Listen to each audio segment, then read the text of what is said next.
சதமகமணிநீலா சாருகல்காரகஸ்தாம் स्तनभरणमिताङ्गी सान्द्रवात्सल्यसिन्धुः अलकविनिकिताभिश्रग्भिराकृष्टनाथां विलसतु कृतिगोतां விஷ்ணுசித்தாத்மஜானகாம். மாசானாம் மார்கசீருஷோகம்னு கண்ணன் உகந்த இந்த ஒரு மார்கழி மாதத்தில் பாவை நோன்பை நோற்கக்கூடிய ஆண்டாள் நாச்சியார் ஒவ்வொரு கோபிகைகளாக எழுப்பிண்டே வந்துட்டுருக்கான்னு நாம் சிரவணம் பண்ணிட்டு இருக்கோம். அதில் இன்றைய தினம் கோபிகையினுடைய வீட்டு வாசலில் வந்து நிற்கச்சே அநேகமாக எல்லாரும் வந்தா சொன்னோம்.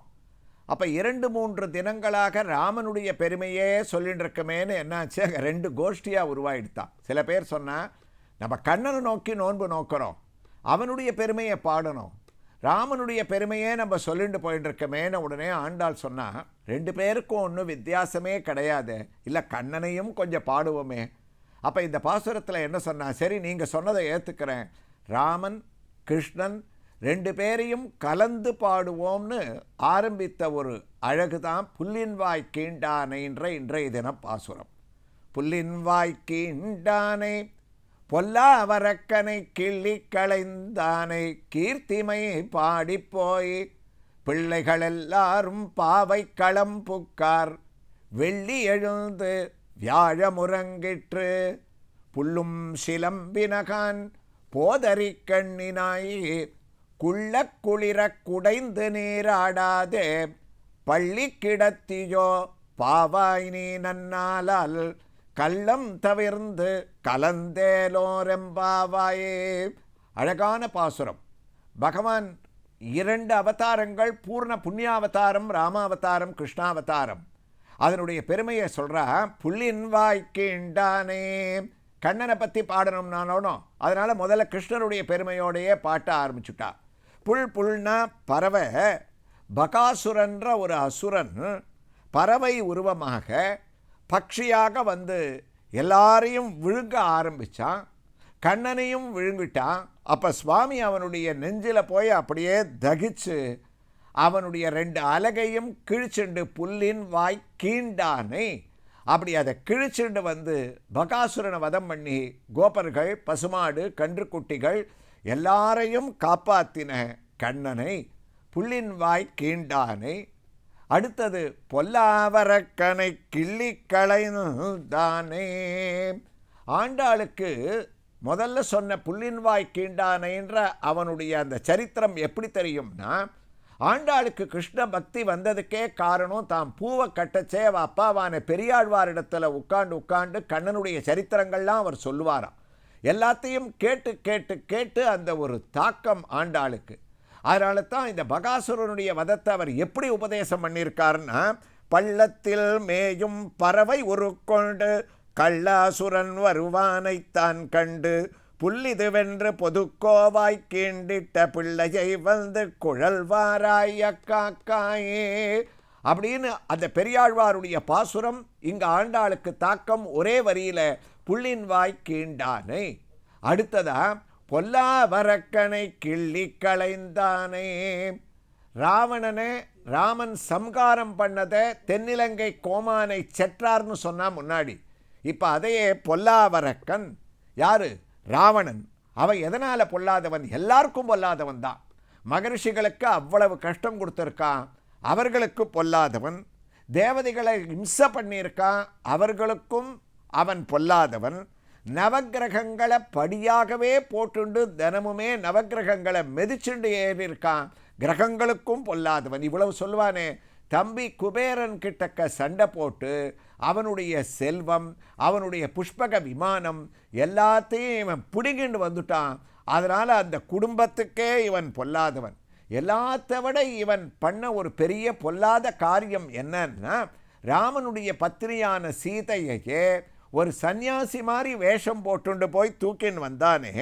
அப்படிப்பட்ட ஐயிரு தலையினோன் அனுசராதியாம் மெய்வரி அறக்கரால் விண்ணும் மண்ணுமே செய்தவம் இழந்தன திருவின் நாயக்கா உயிர்த்திறன் இல்லையென உயிர்ப்பு வீங்கினர்னார் கம்பர்.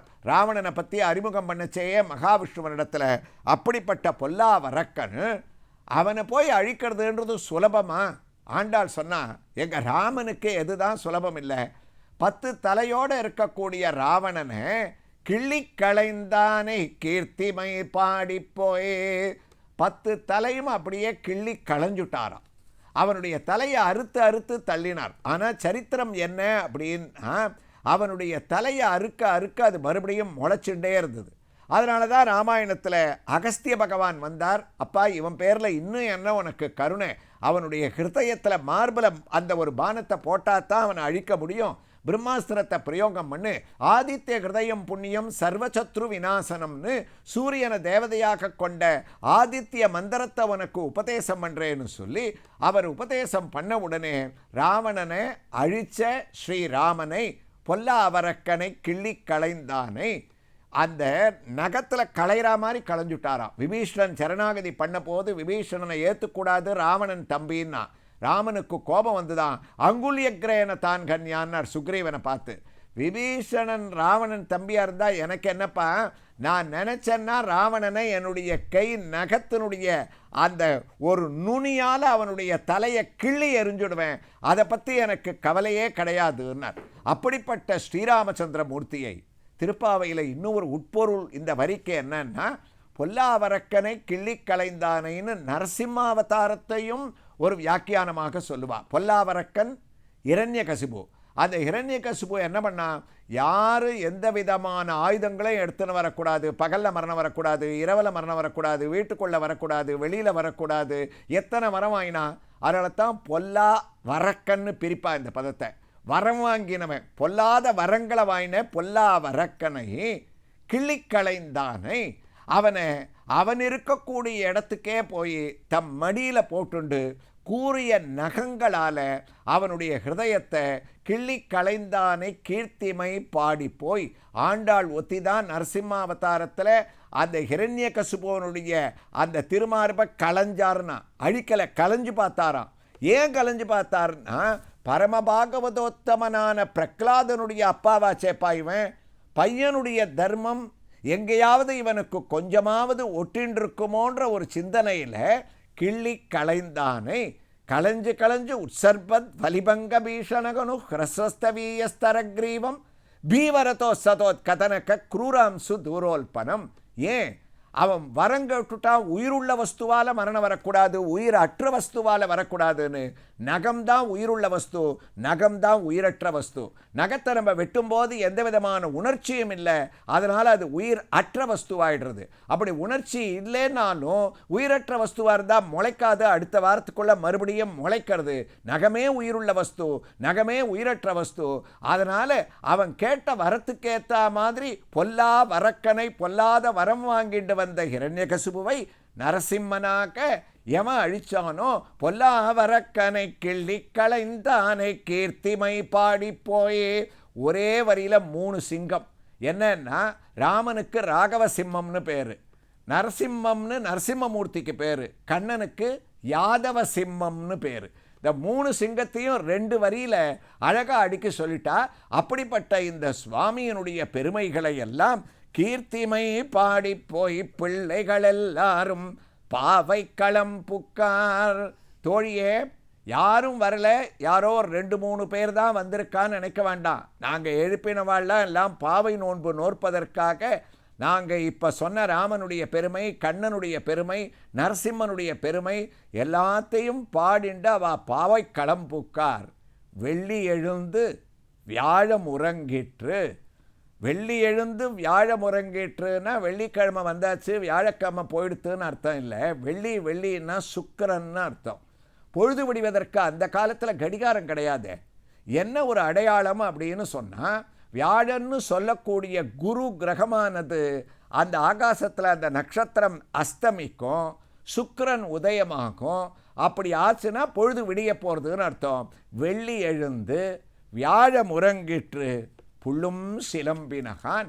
மறுபடியும் அதே அடையாளத்தையே சொல்கிறாளாம். புள்ளும் சிலம்பினகான், புள்ளின்வாய் கீண்டானையினுடைய பெருமையை நம்ம கேட்டுட்டு நீ படுத்துட்டுருக்கியே, மறுபடியும் அந்த பெருமையை உனக்கு ஞாபகப்படுத்துகிறேன். பறவைகள் கூட எழுந்தாச்சே, போதறி கண்ணினாயே. அவளை புகழ்ந்தாலாவது கொஞ்சம் சட்டுன்னு திரும்பி பார்ப்பாளான்றதுக்காக குவளப்பூ போல மான் போல அழகான கண்ணுடைய பெண்ணே, அந்த கண்ணை திறந்து எங்களுக்கு நீ அந்த அழகை காட்டினா எப்படி இருக்கும்? பூ குவிஞ்சு இருக்கா மாதிரி போதறி கண்ணினாய். கண்ணை மூடிட்டு தூங்கிட்டு இருக்கியே, நீ பண்ண வேண்டியது என்ன தெரியுமா? முதல் நாளே நம்ம சொன்னோம் நீராட போதுவீர்னு. மார்கழி நீராட்டத்துக்கு நம்ம போக வேண்டாமா? குள்ள குளிர குடைந்து நீராடியே. குள்ள குளிர குடைந்து கிருஷ்ண பக்தியில் நாம் ஆனந்தமாக அந்த ஸ்நானத்தை பண்ணுறதுக்கு அதை விட்டுட்டு பள்ளி கிடத்தியோ பாவாய், நீ இன்னும் படுத்துட்டு இருக்கையே. கள்ளம் தவிர்ந்து கலந்து உன்னுடைய கள்ளத்தனத்தை விட்டுடு. இவா எழுப்பட்டமே, நம்ம ஏன் எழுந்து போகணும், கொஞ்சம் மெதுவாக எழுந்துக்கலாம் அப்படின்னு ஒரு அலட்சியமாக இருக்காத. இவர்களோட சேரணமான்ற கள்ளத்தனம் வேண்டாம். கள்ளம் தவிர்ந்து நீ எழுந்தாத்தான் நம்ம என்ன தெரியுமா பண்ண முடியும்? கள்ளப்பிரானுடைய மாயத்தை அறிஞ்ச நம்ம அவனிடத்தில் நோன்பு நோக்கணும்னா அவனும் கள்ளன், அவனை அடையணும்னா உன்னுடைய கள்ளத்தனத்தை விட்டுடணும். அதனால் நீ பக்தி ஒன்றுத்தையே மனசில் நினச்சிண்டு வேற எந்த விதமான கேள்வியும் நீ கேட்காம கள்ளம் தவிர்ந்து கலந்து ஏலோ சத்சங்கத்தில் எங்கள் கோஷ்டியோட அமைதியாக சேர்ந்துண்டு கண்ணனை அடைவதற்கு வழியை நம்ம பார்க்கலாம். நீ வான்னு சொல்லி ராமாவதாரம், கிருஷ்ணாவதாரம், நிருசிம்மாவதாரம் முதலிய பெருமைகளையெல்லாம் சொன்ன அற்புதமான பாசுரம் இன்றைய தின பாசுரம் புல்லின் வாய் கீண்டானை என்ற பாசுரம்.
திருச்சிற்றம்பலம்.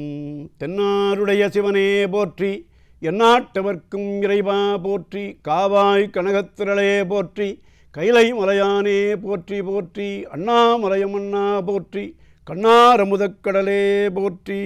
திருச்சிற்றம்பலம்.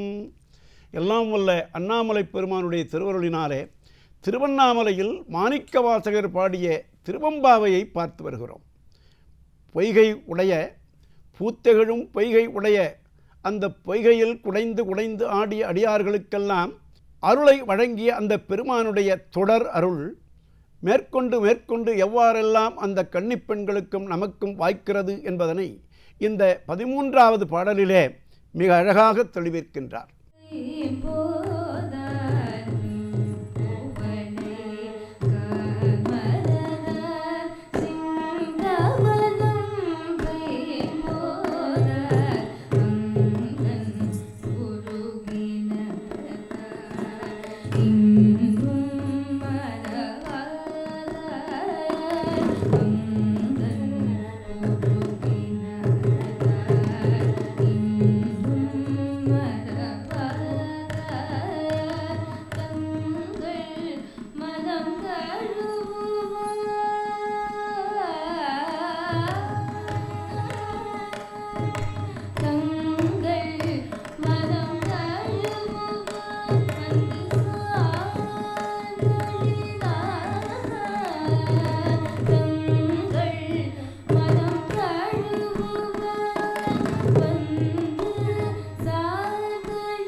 அந்த தடாகத்திலே குவளை மலர்களும் தாமரை மலர்களும் மலர்ந்திருக்கின்றன. குவளை மலர்கள் நீல நிறமுடையவை. கமல மலர்கள், கமலம் என்றால் தாமரை, தாமரை மலர்கள் செம்மை நிறமுடைய செந்தாமரை, அதிலே வெண்டாமரை என்றாலும் இருக்கின்றன. அப்படி ஆனால் இங்கே செங்கமல பிற்பாதம் என்று சொல்லுகின்ற பொழுது செங்கமல பைம்போதால், செங்கமலம் என்றால் செந்தாமரை வண்ணமுடைய தாமரை மலர்கள் மலர்ந்திருக்கின்றன. இது எப்படி இருக்கிறது என்று சொன்னால், பைங்குவளை கார்மலரால் பிராட்டியினுடைய எம்பெருமாட்டியினுடைய உமையம்மினுடைய உருவம் போலவும், கோலை மலர்கள் உமாதேவியின் உருவம் போலவும், செந்தாமரை மலர்கள் சிவனுடைய உருவம் போலவும், அங்கம் குறுகினத்தால் பின்னும் மரபத்தால், அதாவது இந்த தடாகத்தை அம்பிகைக்கும் சிவனுக்கும் ஒப்பாக கூறி அதே சமயத்தில் அந்த நீர்நிலைகளில் நடக்கின்ற நிகழ்வுகளையும் சொல்லி இந்த தடாகம் உமையம்மையையும் சிவபெருமானையும் ஒத்திருக்கிறது என்பதை இந்த வரிகளின் மூலமாக இரட்டை பொருள் தருமாறு அழகாக பாடியிருக்கின்றார் மாணிக்கவாசகப் பெருமான்.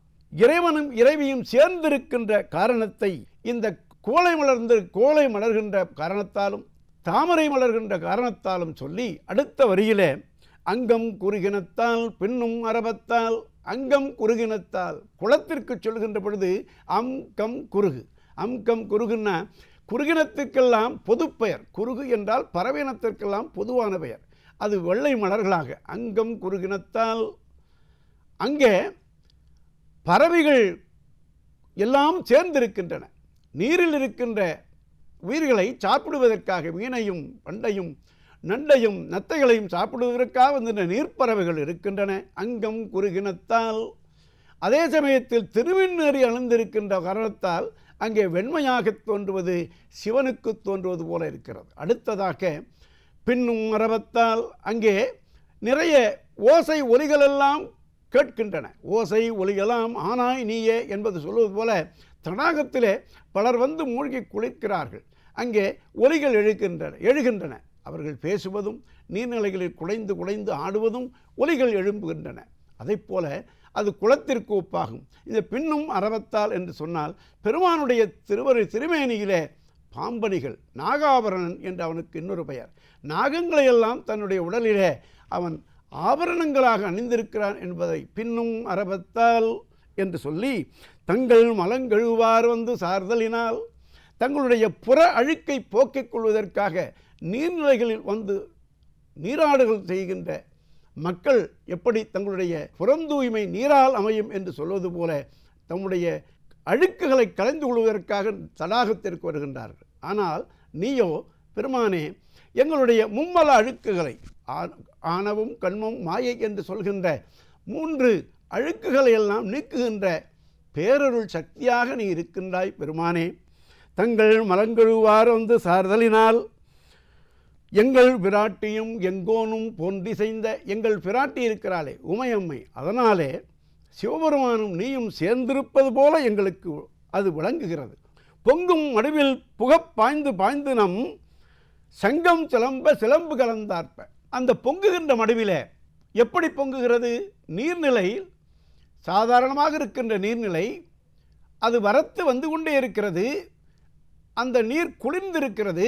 அதிகாலை வேளை இவர்களெல்லாம் பாய்ந்து புக்கு முகேரென்ன பாய்ந்து என்று சொல்வது போல அதிலே புகுந்து நீராடுகிறார்கள். நீராடுகின்ற பொழுது இளம்பெண்கள் அல்லவா, ஒருவரை பாடியும் ஆடியும் அவர்களை கேலி பேசியும் நகையாடியும் அவர்கள் குளிக்கிறார்கள். அப்பொழுது பொங்கும் மடுவில் புகப்பாய்ந்து பாய்ந்து நம் சங்கம் சிலம்ப சிலம்பு கலந்தார்ப்ப, நம்முடைய கால்களிலே சங்கத்தில் சங்கனால் செய்யப்பட்ட அணியை அணிந்திருக்கிறார்கள்.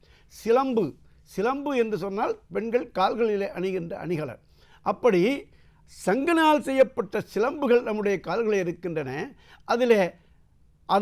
அவையெல்லாம் சேர்ந்து ஆடுகின்ற பொழுது சங்கம் சிலம்ப சிலம்பு கலந்தார்ப்ப, சங்கம் சிலம்ப, சங்கங்கள் என்று சொல்லக்கூடிய சங்குகள் முழங்குகின்றன. அதே சமயத்தில் நம்முடைய சிலம்புகளும் அங்கே சேர்ந்து ஒலிக்கின்றன. கொங்கைகள் பொங்க குடையும் புனல் பொங்க. நம்முடைய திருவருள், இறைவனுடைய திருவருளினாலே நம்முடைய உள்ளம் பொங்குகிறது. அதனாலே நம்முடைய புற உறுப்புகள் எல்லாம் மகிழ்ச்சியாக பொங்கி பூரிக்கின்றன. அதனாலே கொங்கைகள் பொங்க குடையும் புனல் பொங்க பங்கைய பூம்புணல் பாய்ந்து ஆடேலோர் எம்பாவாய் என்று இப்படி சங்கினாலே செய்யப்பட்ட கைவளையல்கள் ஒலிக்கின்றன. அதே சமயத்தில் கால் சிலம்புகளும் அவ்வொலியோடு கலந்து ஒலிக்கின்றன. கொங்கைகளாகிய அவர்களுடைய கன்னிப்பெண்கள் வளர்ந்து வருகிறார். அதாவது 5 வயது முதல் உள்ள பெண்களையெல்லாம் ஒவ்வொரு பாடலிலும் சேர்த்து சேர்த்து அழைத்து கொண்டு வருகிற பொழுது நல்ல வளர்ந்து மணப்பருவத்திற்குரிய மகளாக இருக்கின்ற அந்த பெண்களெல்லாம் இப்பொழுது அவர்களோடு சேர்ந்து ஆடுகிறார்கள். இப்படி வயது முதிர்ச்சியும் அகவை முதிர்ச்சியும் அதனோடு உள்ளத்தினுடைய முதிர்ச்சியும் சேர்ந்து வருகின்ற அந்த அழகினாலே அவர்கள் நகில்கள் தனபாரங்கள் கொங்கைகள் எல்லாம் பூரிக்கின்றன, பூரித்து மகிழ்கின்றன. அந்த நிலையிலே பொங்க கொங்கைகள் பொங்க குடையும் புனல் பொங்க இறைவனுடைய திருக்கண்களில் திருமேனி நிறம். அதனால் இறைவனுடைய பேரருள் உடைமை. தண்டபாணி தேசிகர் மகாவித்வான் தண்டபாணி தேசிகர் ஒரு குறிப்பை சொல்லுவார். அப்படி இறைவனுடைய வரம்பில் இன்பமுடையும் வரம்பிலாத இன்பமுடைமை, அதே சமயத்தில் வரம்பிலாத பேரருளுடைமை, அதே சமயத்தில் தூய உடம்பினாதல். அங்கம் குறுகினத்தால் என்று சொல்கின்ற பொழுது திருமண்ணீற்றினை நினைக்கின்ற தன்மையை சொல்லி தூய உடம்பினாதல், வரம்பில் இன்பமுடைமை, வரம்பில் ஆற்றலுடைமை. பல திசையிலும் அந்த அரவம் பரகின்றது. அரவம் என்று சொன்னால் ஒலி என்ற ஒரு பொருள், அரவம் என்று சொன்னால் பாம்பு என்று ஒரு பொருள். அப்படி இருக்கின்ற அந்த நிலையிலே அவனுடைய வரம்பில் ஆற்றலுடைமை. பாம்பை மட்டுமா அடக்குகிறானவன்? நம்முடைய 5 புலன்களையும் அடக்கி 5 பூதங்களையும் அடக்கி இருப்பவன் சிவபெருமான். அப்படிப்பட்ட தன்மையுடையவனாகிய அந்த பொய்கை இப்படியெல்லாம் சிவனோடும் பெருமாட்டியோடும் ஒத்திருக்கின்றது என்ற குறிப்பை இந்த திருவாசக ஆராய்ச்சி உரை என்ற இடத்திலே மகாவித்வான் தண்டபாணி தேசிகர் அவர்கள் குறிப்பிடுவார்கள். அப்பெருமானுடைய கருத்தையெல்லாம் இங்கு சொல்லுகின்ற வாய்ப்பு நமக்கு கிடைக்கின்றது. பங்கஜ பூங்குணல் பாய்ந்து, பங்கஜம் என்றால் பங்கஜம், பங்கஜம் என்றால் தாமரை என்று பொருள். தாமரையிலே நிறைந்திருக்கின்ற, தாமரைகளாகவே நிறைந்திருக்கின்ற அந்த பூம்புணலிலே பெருந்தடாகத்திலே நாங்களெல்லாம் சேர்ந்து ஆடுகிறோம் பெருமானே என்று சொல்வது போல இந்த சக்தியை வியந்தது என்ற குறிப்பு இந்த பாடலிலே எங்கள் பிராட்டியும் எங்கோனும் பொன்றிசைந்த பொங்கும் மடு என்று குறிப்பிடுவதனாலே சங்கம் சேர்ந்து ஒலிக்கின்ற அந்த தன்மையினாலே பெருமாட்டியினுடைய திருவருளும் பெருமானுடைய திருவருளும் மண்ணில் நல்ல வண்ணம் வாழலாம் வைகளும் எண்ணில் நல்ல கதிக்கு யாதுமோர் குறைவிலை கண்ணில் நல்ல அகுதுரும் கழுமல வடநகர் பெண்ணினல்லாளுடும் பெருந்தகை என்று சொல்வது போல இருந்ததே என்று சொல்வது போல நம்முடைய வாழ்க்கை சிக்கல்களை, வாழ்க்கை நடைமுறைகளை எல்லாம் அவன் பார்த்து கொண்டே இருக்கிறான். அவன் கண்காணி இல்லாத இடமில்லை என்று சொல்வது போல நம்முடைய துன்பங்களை உணர்ந்து நம்முடைய பிறவி துன்பங்களை எல்லாம் களைகின்றவனாக, எல்லா பிறவியிலும் வருகின்ற துன்பங்களையெல்லாம் நம்முடைய இருவினை பயனையெல்லாம் நீக்குகின்ற பாவநாசனாக நம்முடைய பெருமான் விளங்குகிறான். அப்படி உள்ள தூய்மையும் புறத் தூய்மையும் பெறுகின்ற தடாகத்தினை சொல்லி அந்த வகையிலே நீராடுகின்ற பொழுது நமக்கு ஏற்படுகின்ற அனுபவங்களையும் அவனுடைய திருவருள் தடாகத்திலே மூழ்குகின்ற பொழுது நம்முடைய உடலிலும் நம்முடைய உலகத்திலும் ஏற்படுகின்ற அந்த பேரருள் அனுபவங்களையெல்லாம் மாணிக்கவாசக பெருமான் திருவண்ணாமலையில் எழுந்தருளியிருக்கின்ற உண்ணாமலை உடனாகிய அண்ணாமலை பெருமானை அழகுற பாடி நம்மையெல்லாம் இந்த மார்கழி மணங்குளிர் மார்கழியில் புலர்காலை பொழுதிலே நம்மை வியக்க வைக்கிறார். நாமும் அவர் அடிதொழுது அவர் பாடல்களை பாடி நம்முடைய வாழ்க்கையில் செம்மையுறுவோம் என்று சொல்லி இந்த அளவிலே நிறைவு செய்து நாளையும் சிந்திப்போம் என்று சொல்லி நிறைவு செய்கிறோம். நன்றி, வணக்கம்.